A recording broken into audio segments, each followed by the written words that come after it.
All rise. Court is again in session. Please be seated. Okay, Ms. Clerk, well, how were they? Were designated what? 1 through 9? And you've had a chance to look at them? Yes, Your Honor, I have. And are there any that can be admitted by stipulation? Yes, Your Honor, 1 through 7. 1 through 7, okay.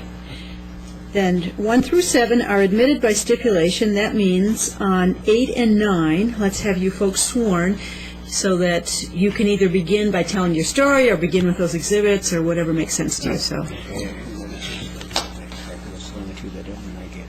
okay.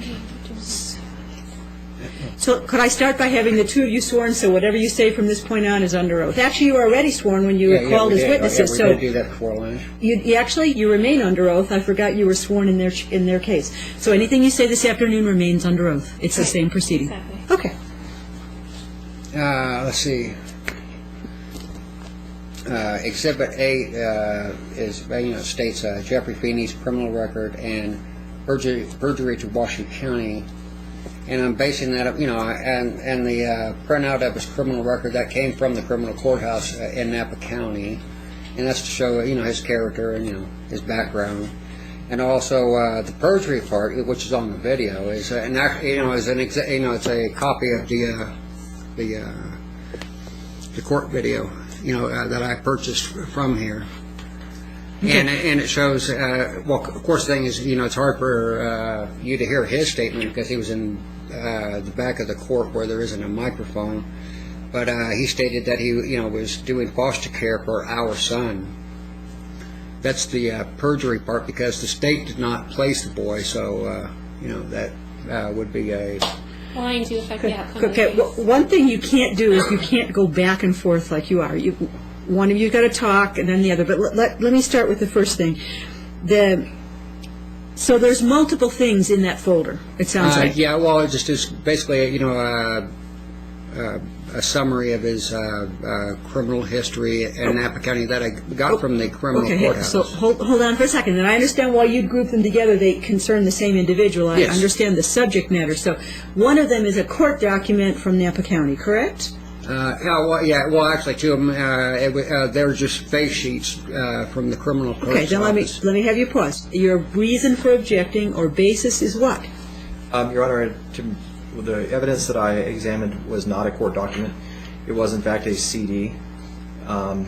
There's no paper in there? There was a printout of it was not a certified copy of anything. It looked like it could have just been typed on anything.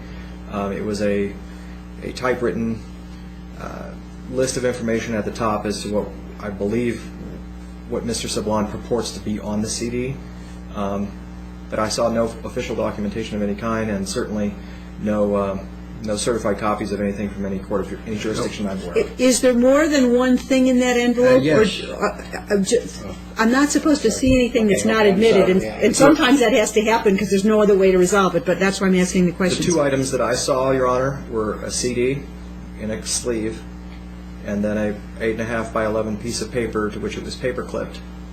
And then the 8.5 by 11 piece of paper to which it was paper clipped had, in small font, a list of basically a blurb of what I believe Mr. Sablon purports is contained on the CD recording. Okay, and is that in fact what was in that envelope? No, ma'am. What do you say? Actually, the printouts, that's the way that the criminal clerk's office does in Napa. They just, summarize it on white sheet paper. They don't certify it or anything.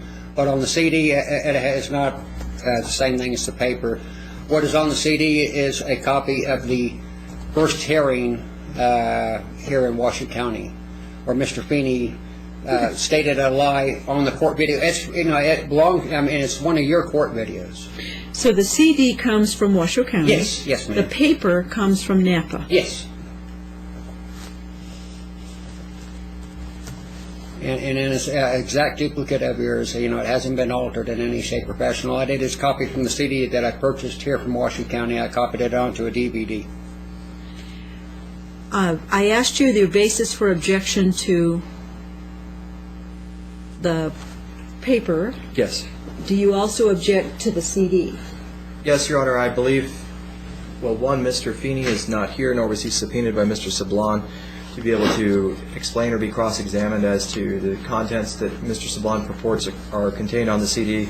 Number two, all the findings that have been made by the master in the underlying dependency matter have already been admitted into evidence, or rather recognized by this court through judicial notice. I think they were, no, you're right, those were judicial notice, I beg your pardon. Yes, Your Honor.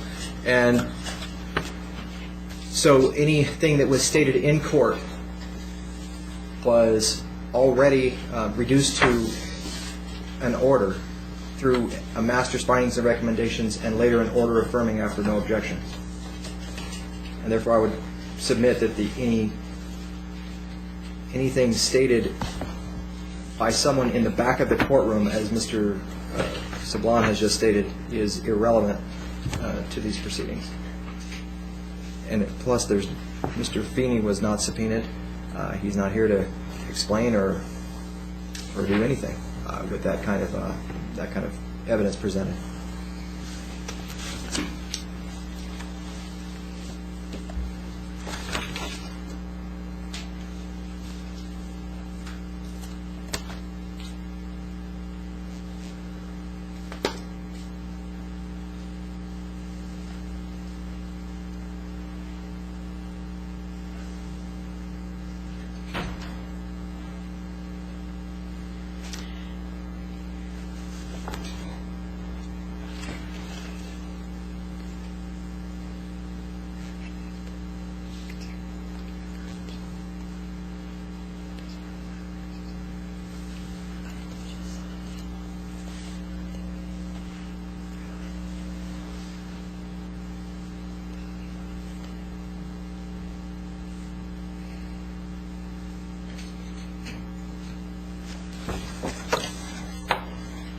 Excuse me just a minute.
With respect to the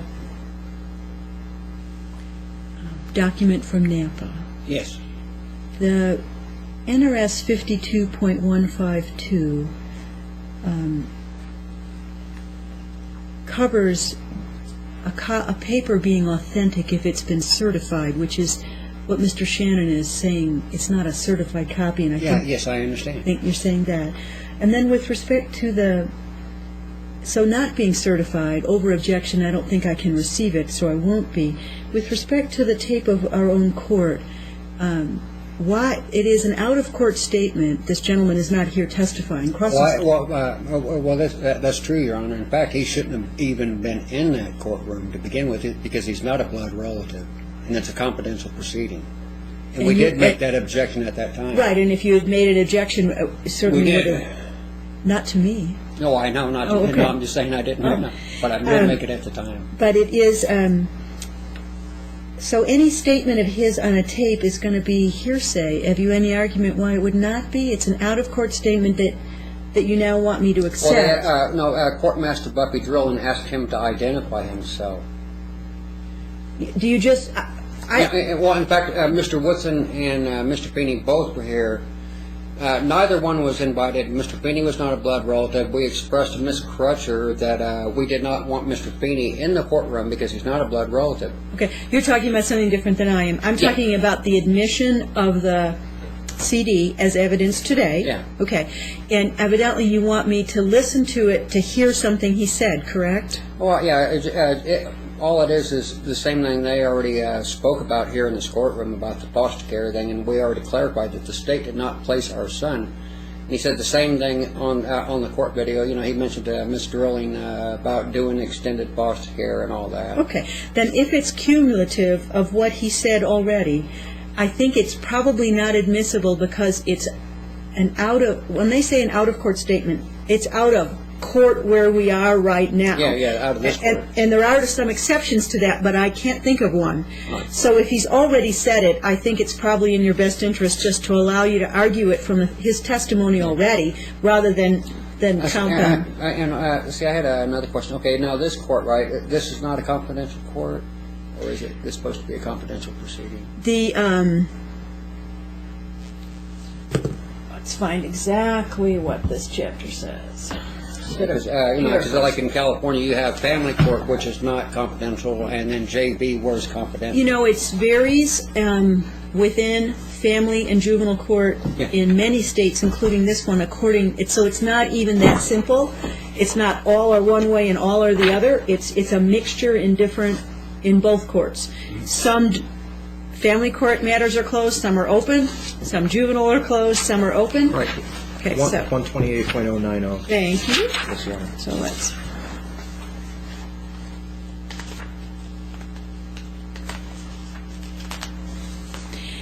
You are entitled to ask that it be closed, although at this point, all we have, I believe, are representatives of the agency who are essentially a party to the case. Yeah. If you had wanted the witnesses to wait outside, obviously they're entitled to be here as witnesses. They could have, but we're past that point. Yeah, well, I know, I understand. So it could be closed if I requested yes, it, but sir. we're not. Yeah, I mean, it's not a big deal. I was just wanting to know, is it a closed or an open hearing? It's a... So at this point, there's no one to ask for you to ask to leave. Well, I understand. Right. What I'm asking is an open session. It's under 10905. It's definitely closed unless there are people related to the proceeding. And I don't think we had anyone unrelated to the proceeding. No. We only had witnesses and these folks. So. Okay. Yeah, you answered my question. Now. So, I'm not admitting Exhibit 8. Okay. So, let's talk about what 9 is. Oh, 9 is, let's see, actually it pertains to Washoe County, and actually, Phoenix, and they're not here, but Washoe County is here. What is it, though? Let's see, the Exhibit 9 is a DVD or a CD, whatever you want to call it. It's actually a DVD. It's thing is, let's see, at the previous hearing with Ms. Drilling, actually the last hearing with Ms. Drilling, because there isn't. Oh yeah, we have one more scheduled after this. So it was a juvenile court. What it pertains to is that, is that Ms. Drilling determined that the state did not do reasonable efforts, and they had by the 23rd of this month to do so, and so they provided a visit. They had the Feeneys come up with our daughter. Well, the thing that we were not informed ahead of time is our daughter was ill, and it was verified at the visit on the video stating that she had a lung infection. And not at any time did we see a letter from her doctor saying that she was well enough for travel, or that it would, So it's a video of the last juvenile hearing? No. The video is of the last visit we just had, which was just recently on 2/18. So the video is a visit? Yes, it is. Okay. It's the last one, and then also, the thing is, it shows that she was sick, and that's what I put at risk, because the thing is, we did not see at any time any letter from Dr. Myers, which is her doctor, giving her, saying that she's medically sound for travel. Now I understand about the, I have no objection to the visit, but the fact that she had a lung infection, I mean, what was stated on the video is that it would have been possible for her to get, possibly get pneumonia also, because lung infections are very serious, and I've had pneumonia before, and I know. So the video was taken by whom, please? The video was taken by me personally. Okay. And so you took a personal video of the visit? Yes. And is that all that Exhibit 9 is? Yeah, and it also disproves Miss Bourne's allegation Just asking about... you, well, you're way ahead of me. What is it? It's a video, is it anything else? Yeah, well, it shows that we're being very attentive to our daughter. But it's a visit, it's a video? Yes. No other documents in there? Oh, no, there Okay. isn't any other document, just the video. Hang on. What's your objection to a video that he has now stated under oath he took of a visit with his child? I wasn't aware of what it was, to be honest, because it's not labeled. Okay. It just says at risk, and there's really no other identifiers, so I could not stipulate. Now that you've heard it, do you Now that object? I've heard it, although I have not seen it, it has not been disclosed. I out of a to avoid any appellate issues, I will go ahead and stipulate to it. 9 is admitted. Yes. Okay. And hopefully it's recorded in a format I can see. Oh, yes, it is. Okay, all right. So 8 has not been admitted, again, to state the copies are not certified, and Right. since it appears to be duplicative of testimony, Yeah. it wasn't necessary. 9 has been admitted. So Yes. 8 of the 9 exhibits are in evidence, and at this point, one or both of you, I presume both of you, will want to tell your side of the story, all the things that you weren't able to say before. I'll warn you that as you talk, it's possible Mr. Bryant would object as if you were on the stand. Obviously, we can't put you on the stand. There's not a lawyer to question you. So what I normally do is just have you make your statements from where you are, whatever it is you want to say. But because it's like testimony, if you started to say things the evidence code doesn't allow, Mr. Bryant could object if he wished, and then I'd have to resolve it. If he objects, please pause, because our recording, when people talk over one another, gets very hard to understand when we go back to it. Yeah. Okay. So each of you has that opportunity. Well, I plan to purchase the video anyway also, so I want it to be nice and clear.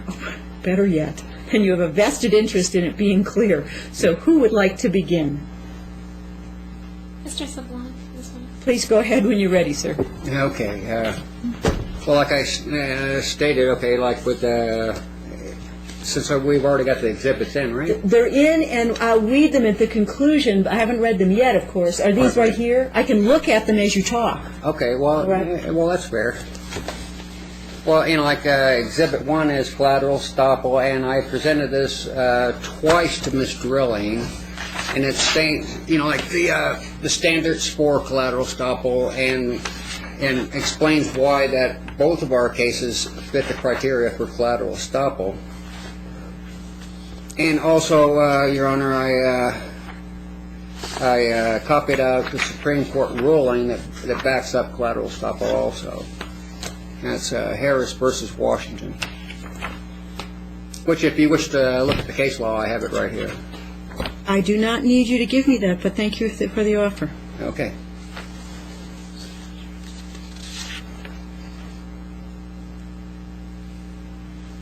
All right. Go. Keep continuing as you're ready, please. As Yeah, you're. well, I mean, like I said, I have the case law to back that up. That is Harris versus Washington.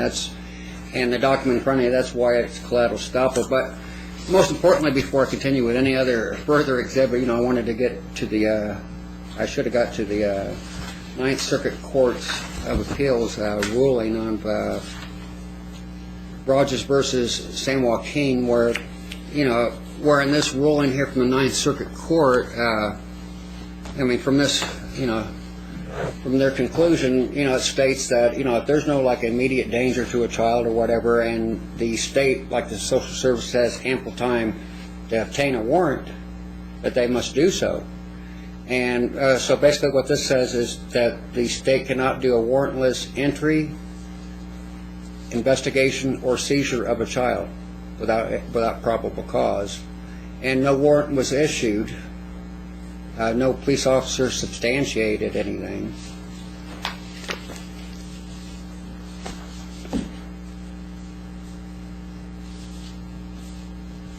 And there was, and also talks about ample time.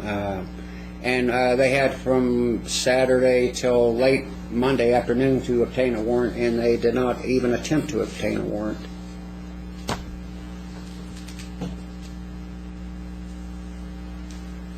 You know, I mean, that's what I'm basing the case on, the warrantless entry. And also, when the original investigator showed up to the room, there was a do not disturb sign on the door. And I had stated to the hospital staff that there was no one to be allowed in the room. They entered in the room saying, "I don't care."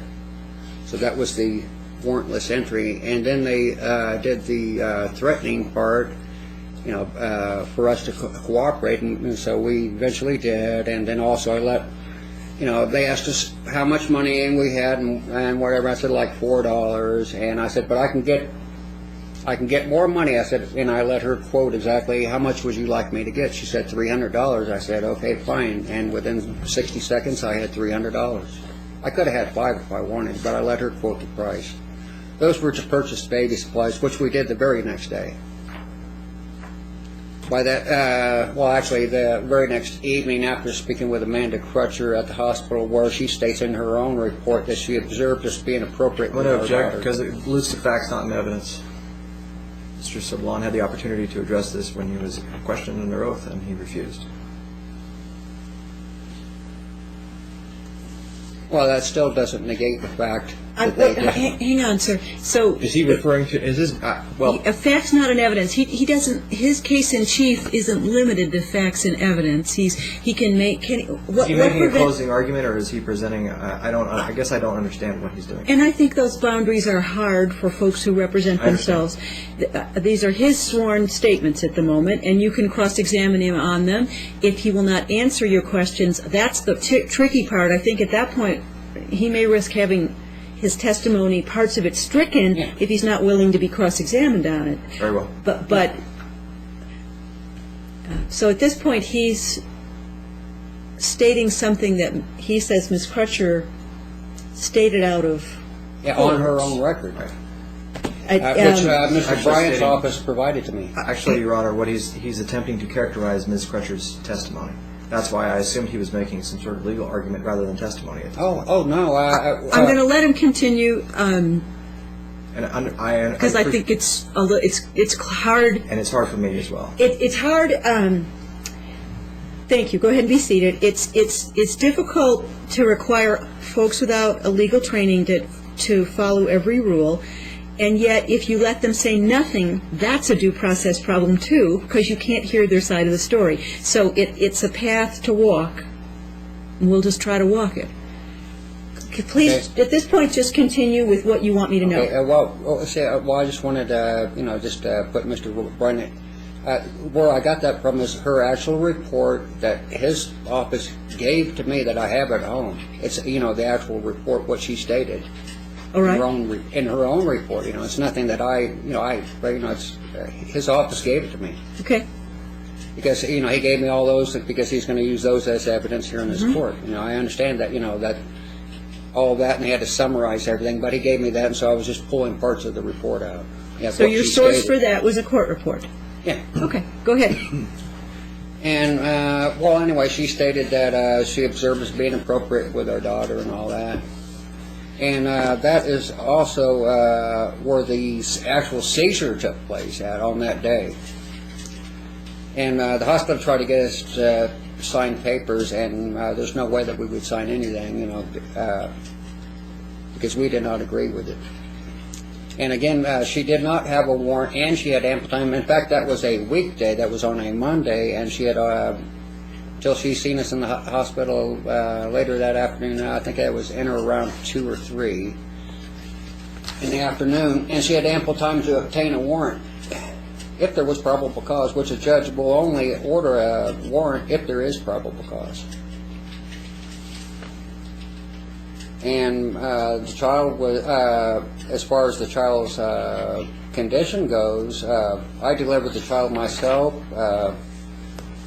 And the medics took her to the hospital. She was only 4 minutes away.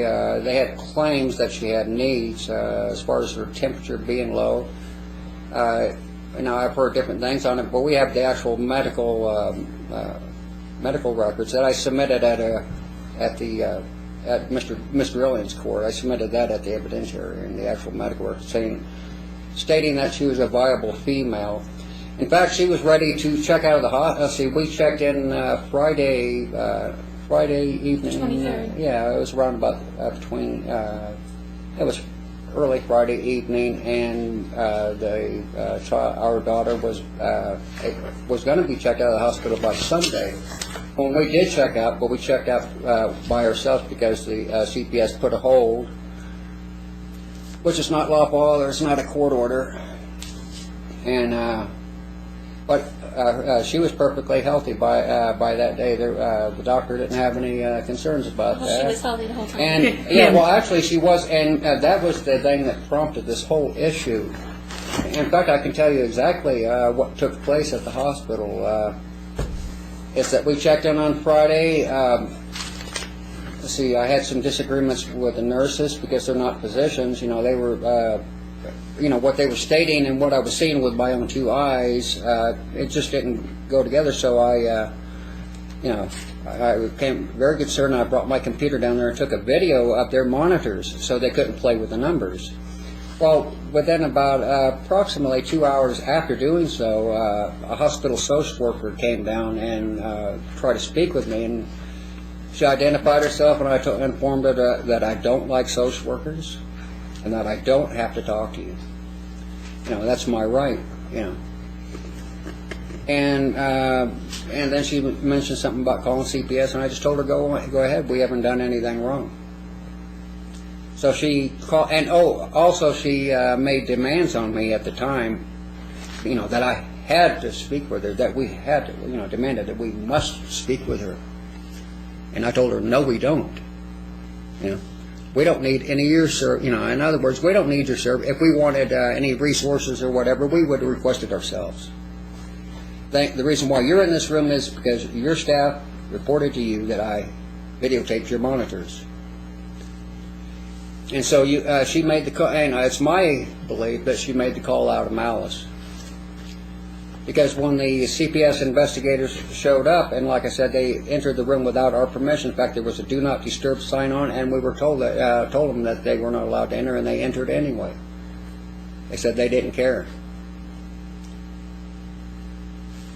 And all they observed is two people sitting in a hospital room, not breaking any law.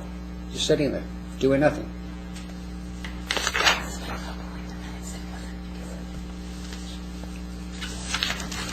Oh, yeah. Well, anyway, it's a matter of record. Anyway, that I originally called for the ambulance, the medics, and I signed all the admission papers at the hospital also.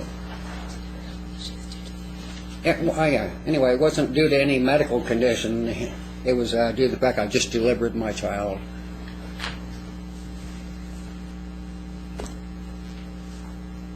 So, you know, there wasn't any law broken, so, you know, there wasn't any probable cause whatsoever. And we were at the hospital, and child was not in any imminent or immediate danger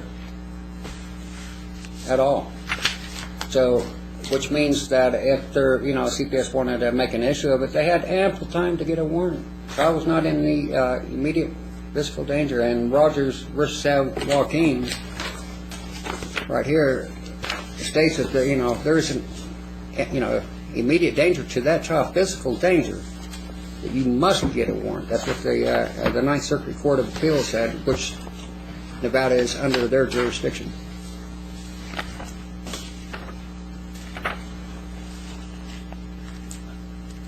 And based upon that, this case should have never began to begin with. And take it a step farther, neither one of us have had children residing with us. Miss Matlock, it's been about 9.5 years, and I haven't had any children with me for 11 years. And you're taking, people are taking things from distant passes, distant past sealed, in fact, with sealed records. In my case, well, all the cases are dismissed. Ma'am, all the cases are dismissed. All these cases, and these are dismissed cases, and we know what dismissed means, right? You're not supposed to discuss it any further.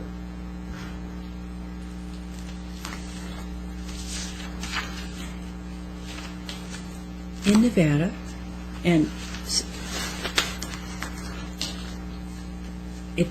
cases to terminate rights, parental rights, as you sit here today, can be filed whether or not there was an underlying child protection case. Cases are sometimes filed when there never even was It isn't necessary. And I'm a little concerned that your focus is on whether the right thing was done in the juvenile case. And I understand they're tied together. I get that, factually, believe me. But the grounds in Nevada statute to terminate parental rights don't mention whether or not there ever was a juvenile case and whether it was done correctly there. They talk about whether the grounds can be met that are in the Chapter 128 of NRS to terminate rights. So I wouldn't want you to end your own presentation focusing only on whether the juvenile case was correct and whether the warrant was issued. I think you have things to talk about, but none of those things appear in Chapter 128 as considerations as to whether your rights should be terminated today. What I'm going to have to write a decision on is whether it's proven that the fault grounds and the best interest grounds of Chapter 128 are met. Sometimes there is litigation over whether a warrant should have issued, but that's not what this litigation is. This litigation is whether they have proven 128. So I wouldn't want you to end with all your focus on that. Yeah. Because that's really a different legal issue than whether your rights should be terminated. Well, the thing is, I don't think it's fair to have two separate type of courts to separate the issues when they're actually all one issue, actually. To me, that's not even constitutional. Do you know what part of the Constitution you would think it would violate? It's not, it's the same case. It deals with a daughter. Why didn't they just stay a JV case? Well, it's how our legislatures have put together the statutory scheme is all I can tell you. There are states in which they are a single case, and there are states in which they are not. And Nevada's statutory scheme has them not. There was no warrant issued on the 128 either. That is not substantiated. I'm sorry, 128 has nothing to do with No, warrants. that has to do with child support and stuff like that. 128 is the statute that tells a court when parental rights should be terminated. That's what NRS 128 is. And that's what this proceeding is grounded in. So please continue to tell me what you want me to know. I just need you to understand we're talking about whether the fault grounds have been proven and whether the child's best interest would be served. Those are the things the law tells me to make my decision on. And I need to let Mr. Sablon finish, and then you'll have the opportunity to say everything you want. So, Yeah, we'll see. What fault grounds are you trying to establish? it would be the fault grounds that are in the initial petition that were served on. Oh, that we didn't pay child support, didn't do a case plan. The things that are in the initial petition are the only grounds that could be used by this court, because you're entitled to notice. The only grounds that could be used by this court are the initial grounds written in the petition that was served on you. Which would be... The file date of August 25th, 2009.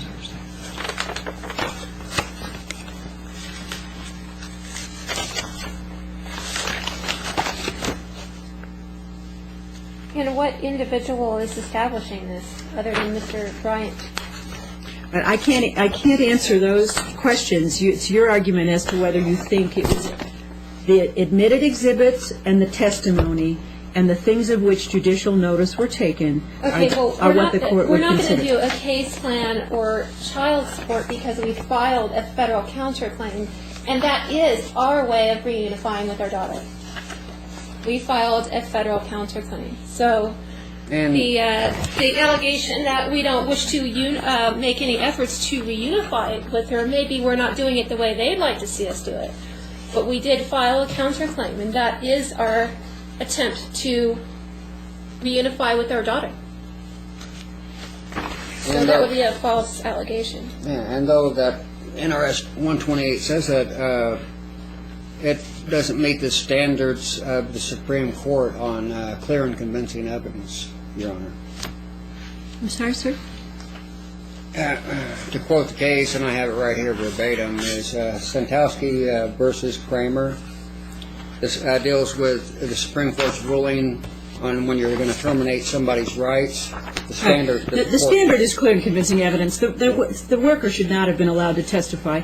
She misunderstood the legal standard, but it doesn't mean it's the one I'm going to employ. Nevada case law is perfectly clear. It's clear and convincing evidence. It follows the Sandusky case that you're citing. So even though the worker was not correct, the prior worker, not you, Ms. Boren, as to the standard used in these cases, that doesn't mean I'm going to use it, because that's not what the law is.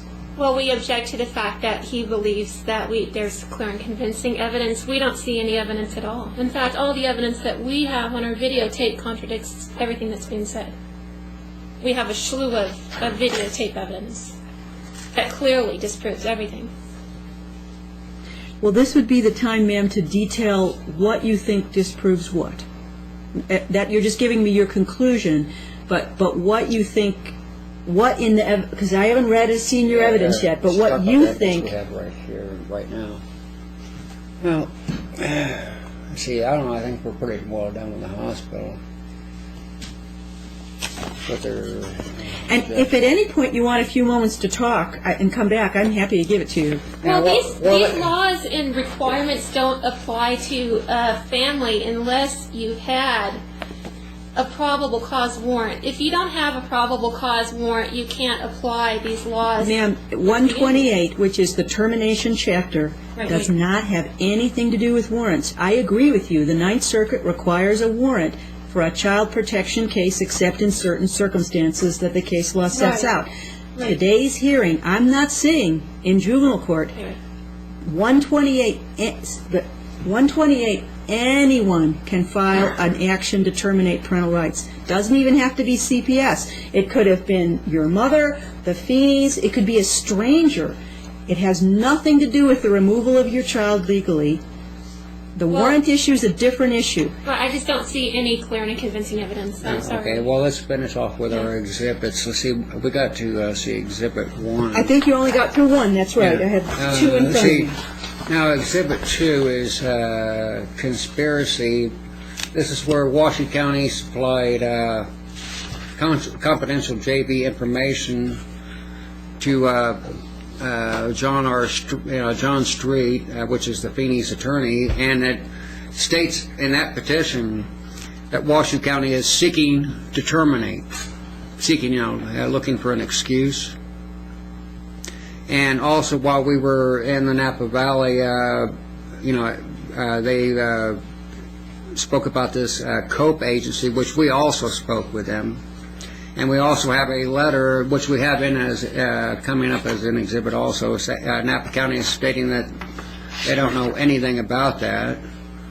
And also, the case-specific JV information has been made public access in California on their computer there.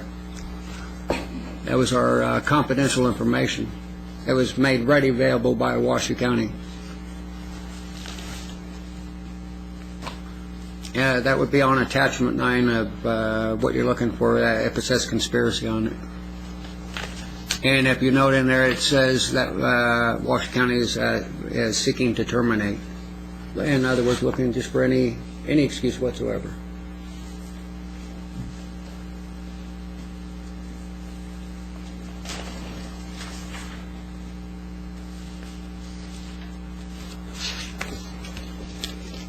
And we have several correspondents, and we're more than eager to visit our daughter under the U.S. constitutional standards, and that also that under our First Amendment, we wish to videotape all of our visits so nothing can be fabricated.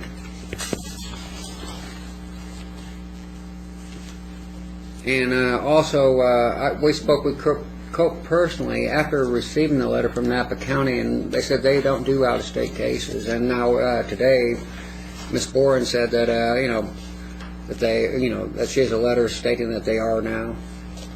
Well, I mean, they were either lying then or they're lying now. Of course, it's commonplace amongst the system to lie.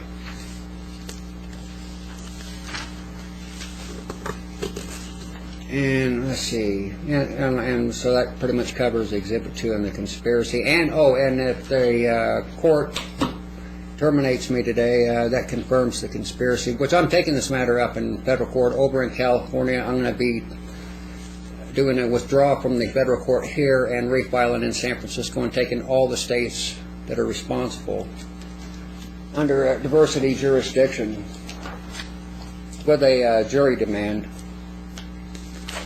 which that'll be the next thing I'll be working on. So all this will be brought over there anyway. We'll be returning home after we get our judgment from here.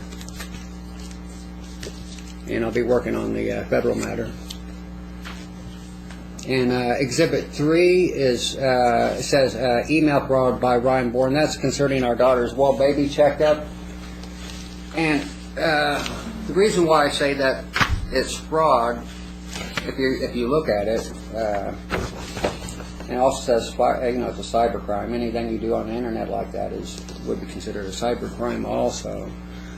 Is if you note in the subject line it says forward, but if you notice down in the message, right, when you do a forwarded text message, it says forwarded text message. It does not state that there. It doesn't show forwarded text message. So I cannot believe that to be an authentic forward. And that's why I'm claiming that it's fraud.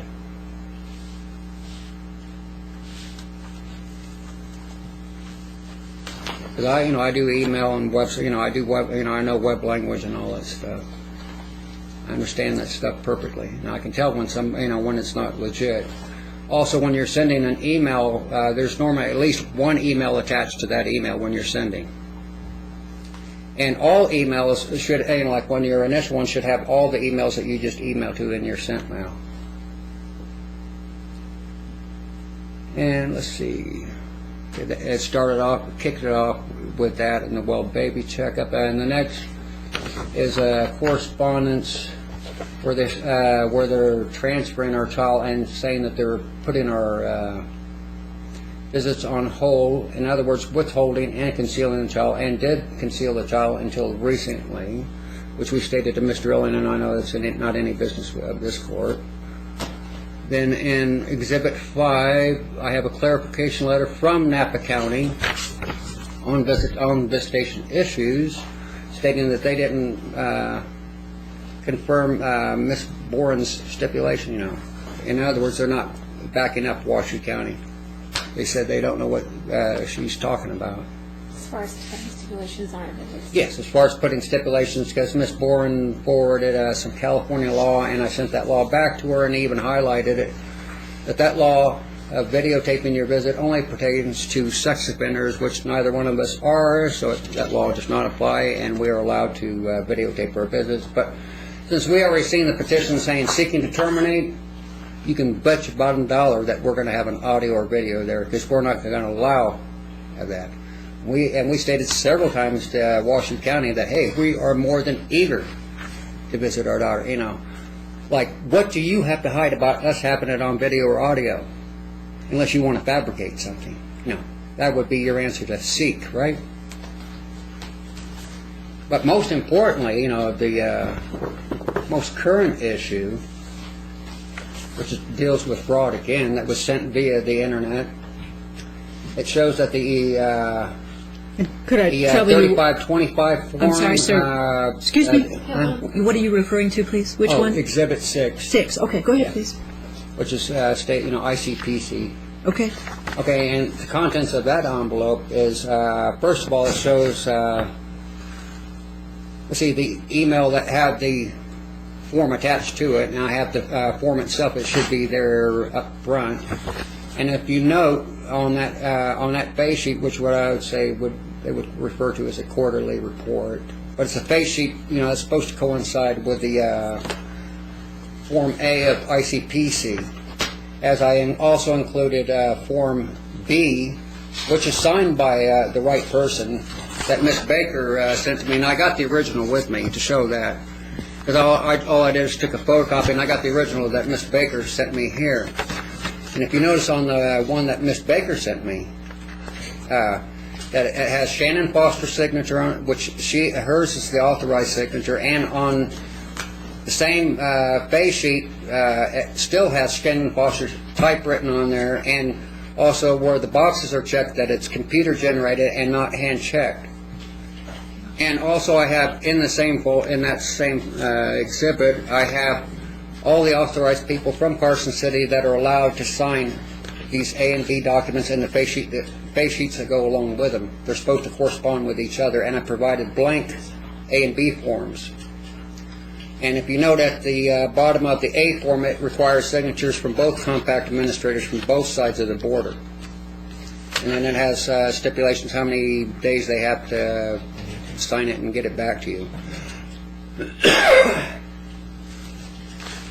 And so if you're looking at the Carson City representatives, right, and then you're looking at the document she's seeing, notice that it's handwritten, and it has what's her name, Carla Navarro, which yes. she's not a deputy alternate, which her name should be on Form A to correspond with that, as the one Miss Baker sent, which does have the corresponding names. And to this day, I have not seen Form A, and it was not produced at the last hearing either, because Form A should have one of the authorized people that's in front of you, should have her name on it, and that's what name should be on that document that Miss Boren sent. One of those names.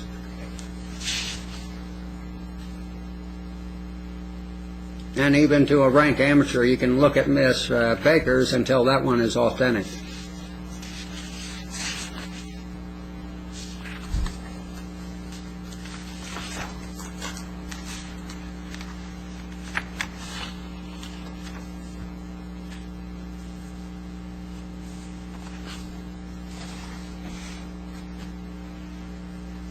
Yes, I say also, as far as being an alternate, you can of course have more than one title. But if you note on the Carson City one, it talks about whatever as it was, like program specialist / deputy alternate, or it would have the name alternate. And the same goes for California.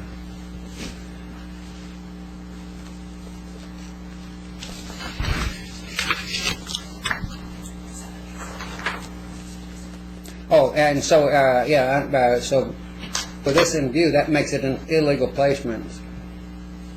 And there are definite rules against that. Actually, severe penalties for that.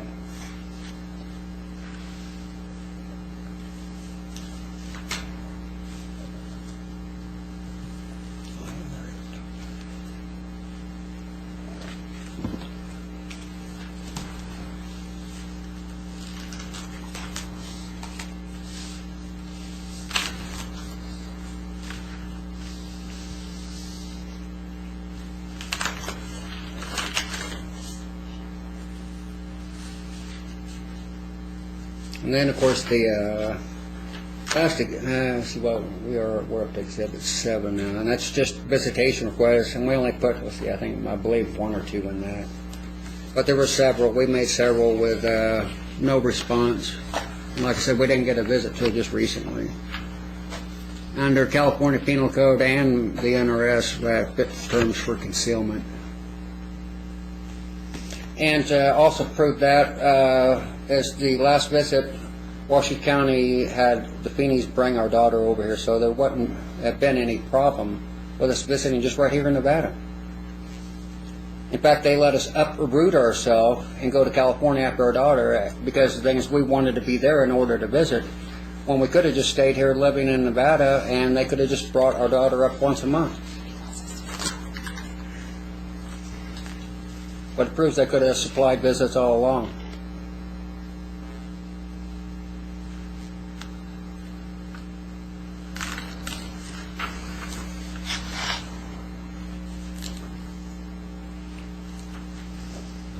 And also when we were in California, even if we weren't living here, you know, if they would have said, hey, come to Washington County or Reno once a month for visitation, we had no problem coming over here and visiting our daughter. None whatsoever.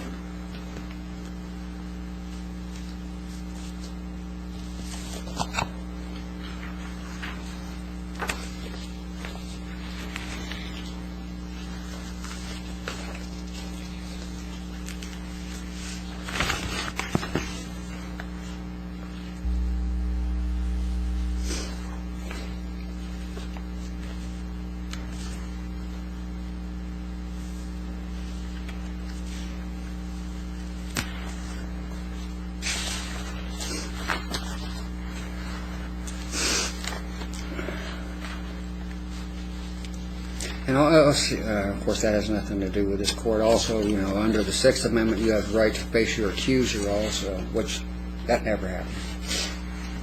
But that's okay, because I plan to bring St. Mary's over to California and sue them also, since they don't want to produce the employee that was responsible. So I'll just sue the hospital itself.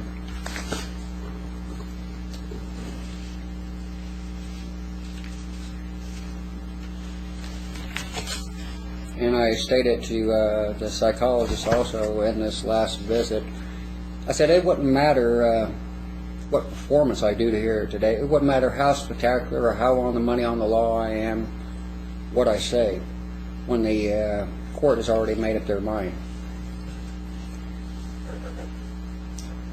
And we, both Sarah and I, understand that. And this is nothing more than a formality.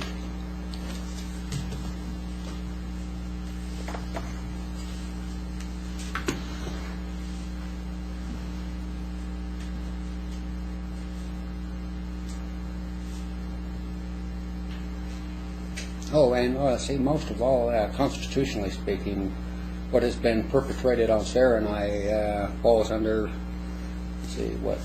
Cruel and unusual. Yeah, cruel and unusual punishment. It's the criteria. Where you get punished for 8 to 10, 11, 15, how many years people want to punish us for this? They don't even do that in criminal law. But in civil law, it could last forever, it appears.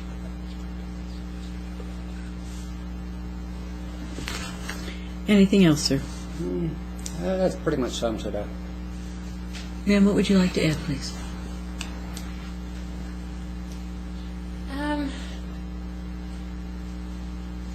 Actually, excuse me, did you wish to question Mr. Saban on what he's been saying? Yes, Your Honor, I do. Okay, I beg your pardon. I can't ask you to start until I give him that opportunity. Honestly, I was unsure of the flow of how we were going. Right.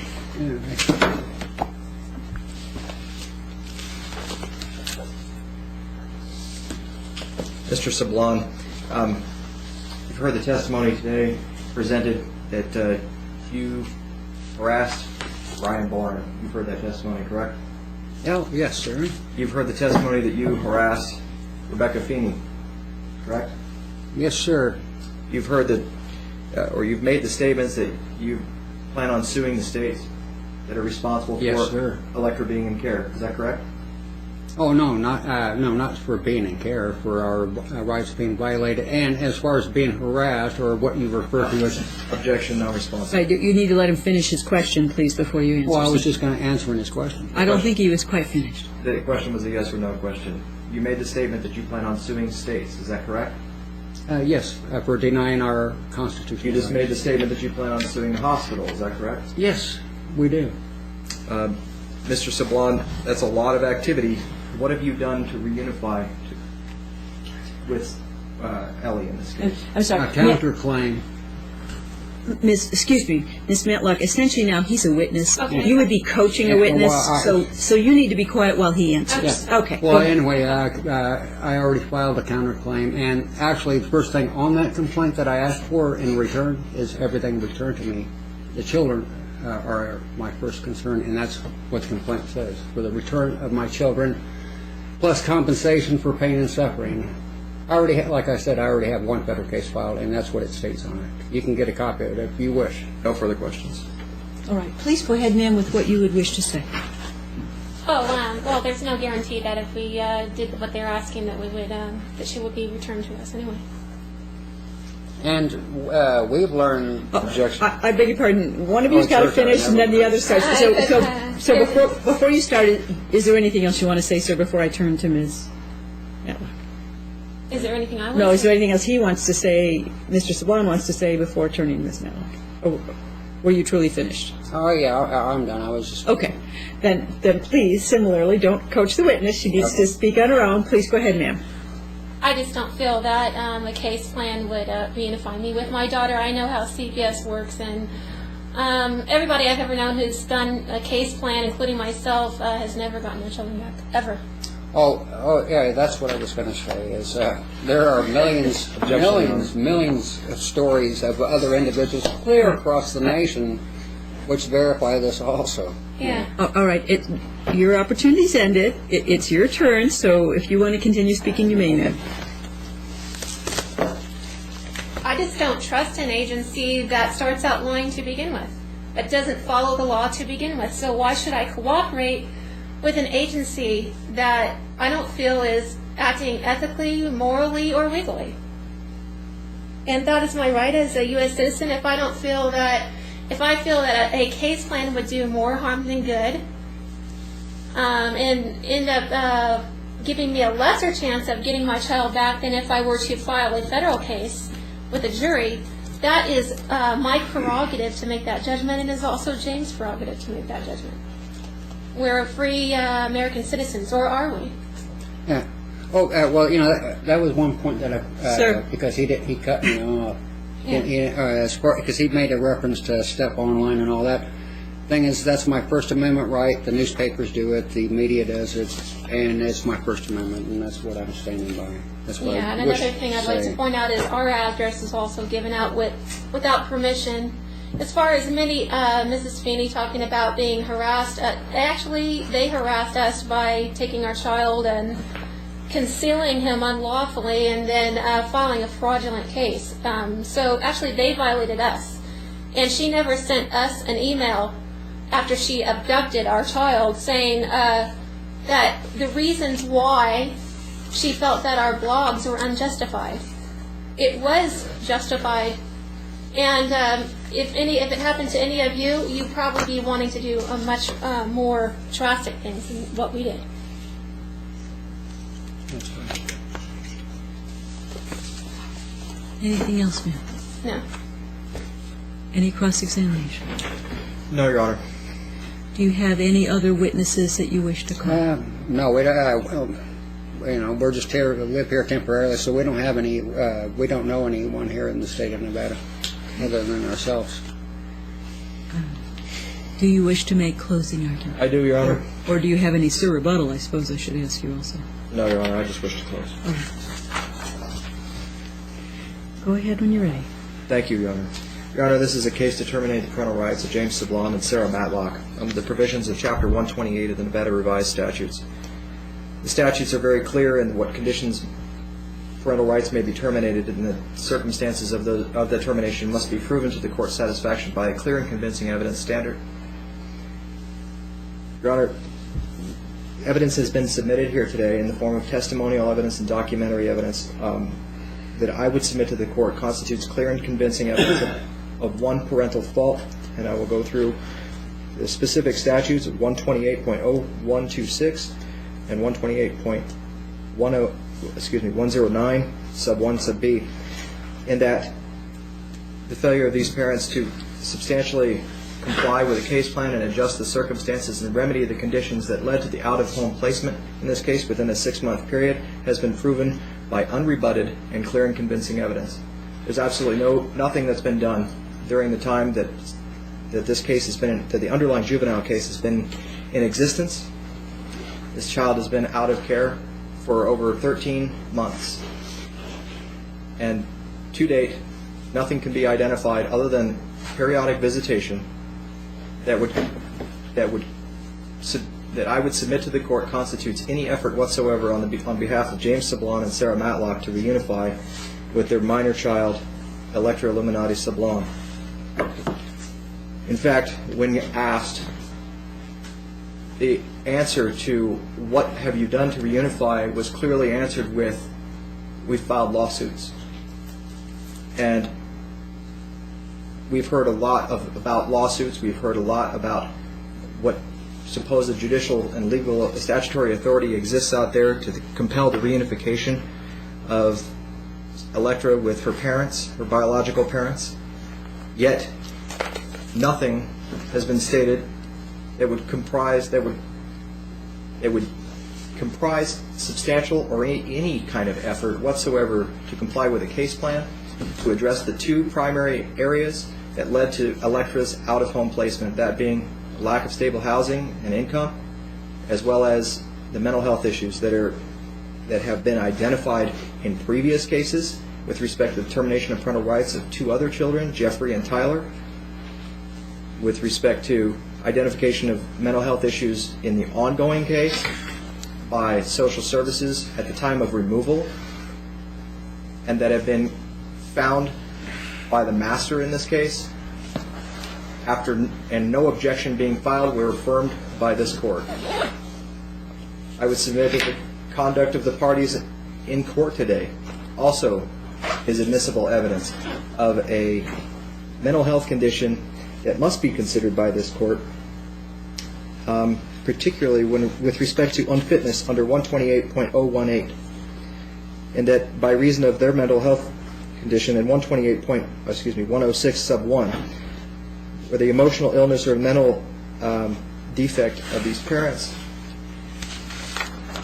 must be considered in determining the fitness of these parents. And I would submit that there's been no evidence whatsoever to rebut the unfitness evidence that has been submitted by the county.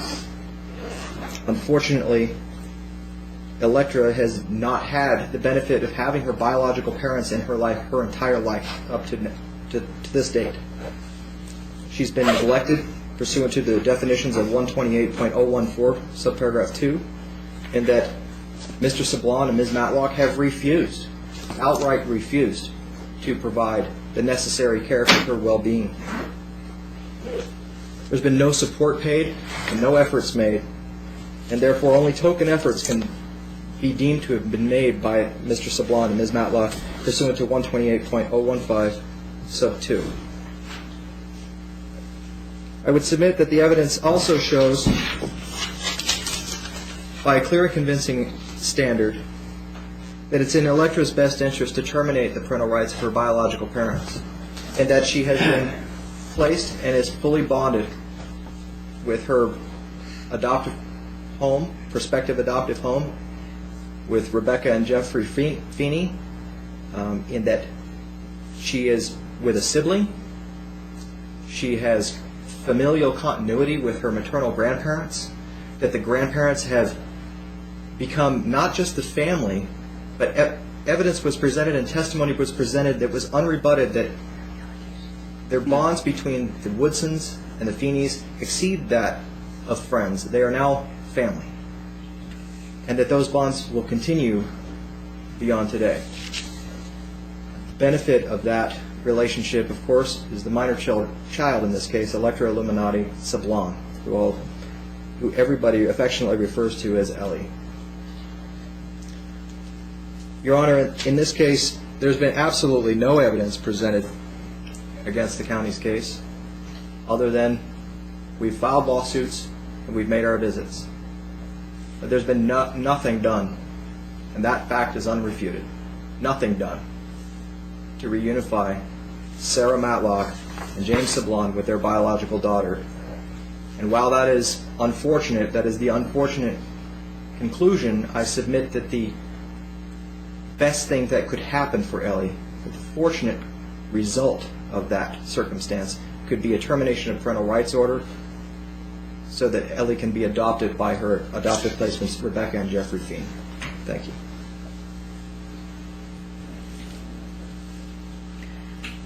Either parent wish to speak first. You don't have to give a closing. You may give a closing. You want to make a closing statement? Well, you haven't provided any evidence of anything that you're talking about with mental health issues or any issue, and you haven't ever provided any compelling reason why we need to do a case plan. Objection. Your Honor, the remarks could not be directed at me. Right. And Deputy, if you would Remind her not to look across the aisle if it happens again. Right. You need to talk to me. It's not... Okay. He hasn't provided any compelling evidence for anything that he stated, and there's no evidence to back up anything that he's saying at all concerning any issue or any need to do a case plan to begin with. And if you terminate on the basis of child support, I would consider that a ransom demand. And also, it's been stated in this court that neither one of us broke any law. You people took possession of our child, and we don't deal with terrorists. It's as simple as that. And we consider people that rule against us on this basis as terrorists. Well, I Because if consider you just listen to yourself speak, right, we didn't do anything wrong. What harm did we do to our child? We were at our child's every visit, her doctor's appointment. You concealed her. You people broke the law. And you're trying to paint a picture of us? Well, you're natural-born liars. And I can prove it with each and every one of you. Prove it. Not just say it. Please, both you guys speak to the judge. Now, that's what I have to say in closing, that we, I attest that we have not done anything wrong. And also, any last... And to terminate us would be an injustice to our daughter. And also to our son, because we have not given up on our son either. And also, Washington County didn't contact my children on behalf of their sister also. They only contacted one side of the family. And my children are blood relatives of my daughter. In fact, my youngest son in Tennessee is going to college right now. And is a very upstanding young man, and he was never contacted by Washington County. And it states so in the records that Mr. Bryant's office supplied to me. Mentions my son's name. They never contacted my son. He goes to college there in Knoxville.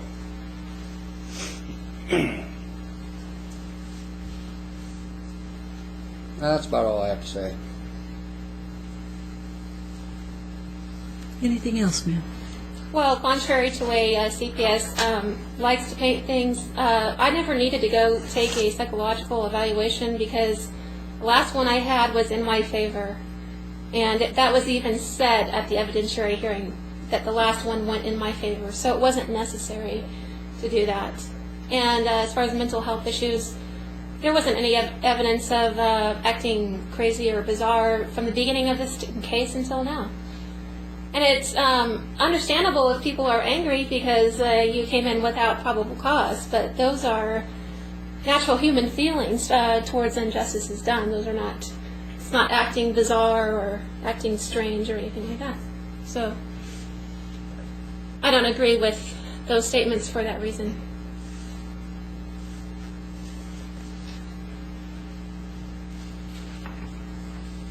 Anything else, ma'am? Well, I would not consider it neglect to give birth to your daughter and call the medics and take her to the hospital.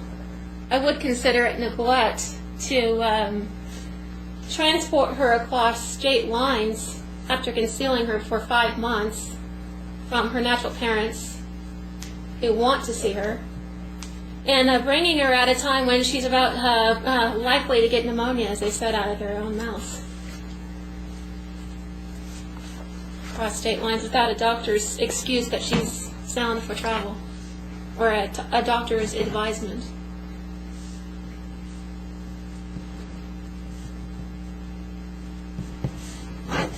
Well, I did believe that the one part out that I already told the psychologist with the judge, and of course the DA already have their judgment already pre-made. Well, yeah, it was already stated in the petition that we submitted that you were seeking to terminate parental rights anyway. So as far as anything that would come out of Washington County's mouth, it doesn't surprise me at all because they were looking for a reason anyway. Well, it would be like I say, a miracle if the judge actually ruled in our favor. Well, I would consider it a miracle. Yeah. Anything else? No. Do you wish, you're entitled to a final word, do you wish? No, Your Honor, it's unnecessary. All right. My job includes reading the exhibits on both sides. I've skimmed the ones that Mr. Sablon offered, but I haven't had enough time with them, and I haven't read yours at all. So this will be the subject of a written order. I don't believe that we still, I assume, have no address for you, so... Yes, we live right close to here. It's 200 South Center, Room 6. Do you want an order when it's prepared sent, or would you like a copy left at Well, the window? we're planning to be here until April 1st anyway, because we're waiting on your judgment. So, yeah, it would be good to mail it to us. Okay. Otherwise, I can leave a copy at the front counter. I was giving you the date of the 9th, which is a week from tomorrow. Yeah, we'll be here. All right. By 9 a.m. on the 9th, the order will be available for pickup. We'll also put it in the mail to you in addition. And so Okay. could you repeat where you wish it mailed to? Yes, at 200 South Center Street, Reno, Nevada, which is only a few blocks away And from here. is there some other number that should be added, or is 200? 200 South Center, room 6. Thank you, room 6. Yeah, Okay. room number 6. So it'll be available for pickup, and it'll also be mailed. Okay, on what day now? The 9th, a The week 9th, from yeah, 'cause tomorrow. I have some banking business to take care of also. A week from tomorrow. All All right, thank you. Any questions? Nothing further. Okay. Then I'll come back and organize this when the proceeding is concluded. Thank you all. All rise.